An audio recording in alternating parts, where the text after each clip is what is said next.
கற்றது கைமண் அளவு. ஒரு சிறிய கிராமத்தில் ஒரு சிறுவன் புத்தகத்தை காட்டி தன் தந்தையிடம் பெருமையாகச் சொன்னான். அப்பா, இப்போது எனக்கு எல்லாமே தெரியும் என்று நம்பிக்கையுடன் உரைத்தான்.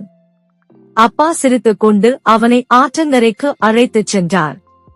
அங்கே ஓடிக்கொண்டிருந்த பெரு நீரை செய்து, இந்த ஆறு உன் கையில் எவ்வளவு நீர் அடங்குமோ அதைவிட பல மடங்கு கொண்டு செல்கிறது. அறிவும் இதுபோலதான். கற்றது சிறிது, கற்காதது பெரிது என்றார். சிறுவன் ஆற்றின் பெருமையை உணர்ந்து அறிவு எல்லையற்றது என்பதை புரிந்தான்.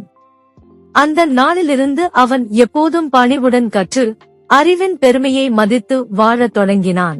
பொருள்: மனிதன் கற்றது மிகச் சிறிது, ஆனால் கற்காதது உலகளவில் அளவிட முடியாத அளவுக்கு அதிகம். நெறி: அறிவை பற்றி எப்போதும் பணிவுடன் இருக்க வேண்டும். கற்றுக்கொள்ளும் மனப்பாங்குதான் உண்மையான ஞானம். பழமொழி: கற்றது கைமண் அளவு, கல்லாதது உலகளவு. முருகப்பெருமானை நம்பினால் சேனலை லைக் செய்யவும், உங்கள் எண்ணங்களை கமெண்ட் செய்யவும், வீடியோவை பகிரவும் மற்றும் சேனலுக்கு குழு சேரவும்.